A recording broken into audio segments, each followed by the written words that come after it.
Chapter 3. The Big Cities. London has more than 11 million visitors every year. They come and visit some of the most famous buildings in England. The Tower of London, St. Paul's Cathedral, Westminster Abbey, and the Houses of Parliament. Buckingham Palace is the Queen's London home. When she is staying at the palace, you can see her flag, the royal standard, at the front of the building. You can visit some of the rooms in August and September. Visitors like to take photos of the palace and of the soldiers outside. London is full of museums and art galleries, theatres and clubs. You can see and do lots of things here.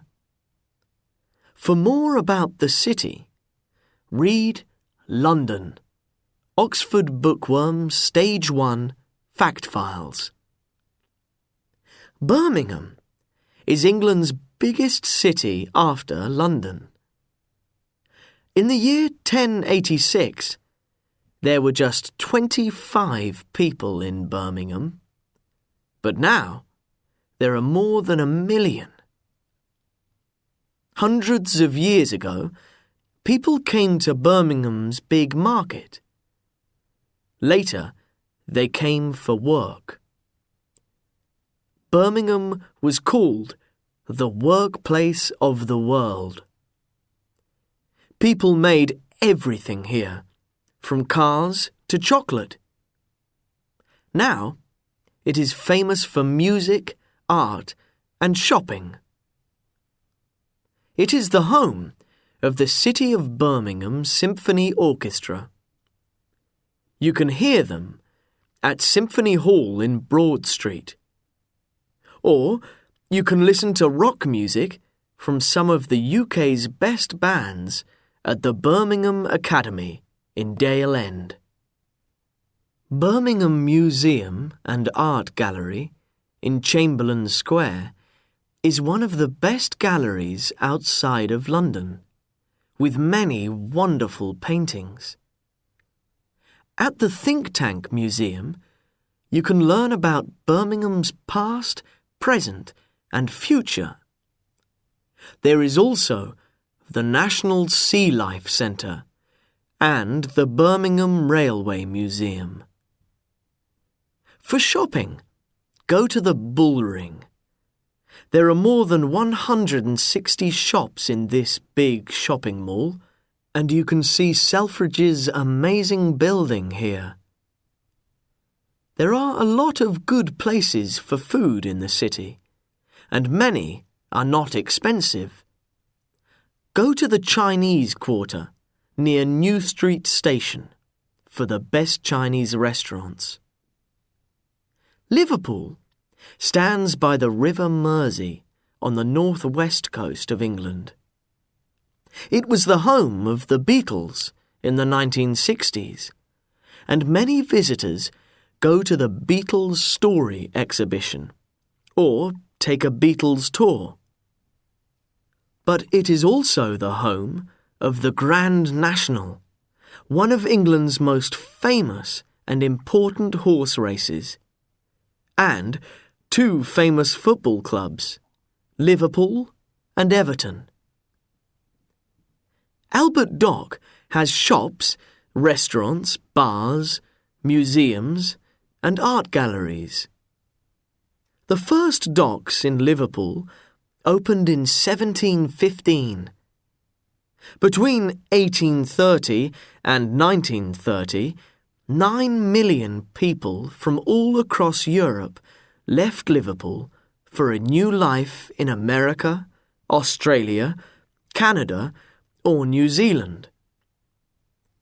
The Merseyside Maritime Museum tells the story of those interesting days in Liverpool. There are lots of tours of the city by bus and on foot. You can take a boat across the Mersey for good views of the city and the docks. Another boat takes visitors up and down the River Mersey. The Liverpool Empire is the city's biggest theatre. Or you can go to the Philharmonic Hall in Hope Street and hear the Royal Liverpool Philharmonic Orchestra. For rock and pop music, go to the Liverpool Academy at the University of Liverpool, or to the Cavern Club, famous because of the Beatles, in Mathew Street. Visit Liverpool Cathedral at St James Mount. It is the 5th largest cathedral in the world. Or you can go to Tate Liverpool at Albert Dock.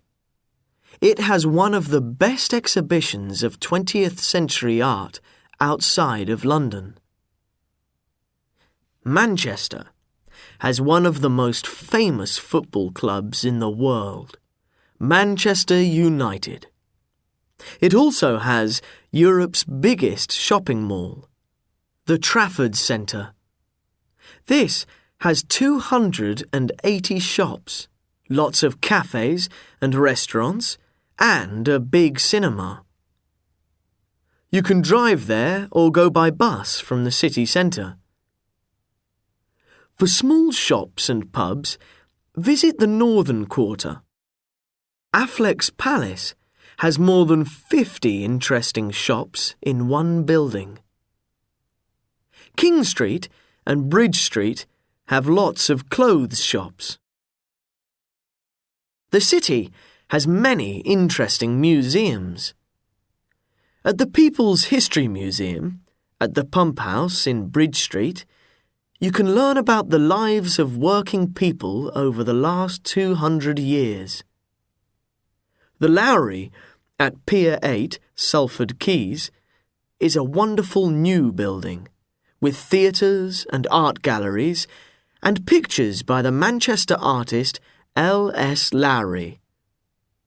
Lowry lived here from 1887 to 1976, and he painted the people and places around him.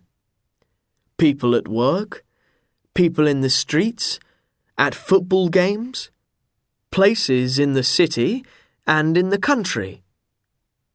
Many people love his paintings. The Royal Exchange Theatre is in St Anne's Square. Here you can see plays by some of today's best and most interesting writers. Or, for an evening of laughs, visit the Comedy Store at Deansgate.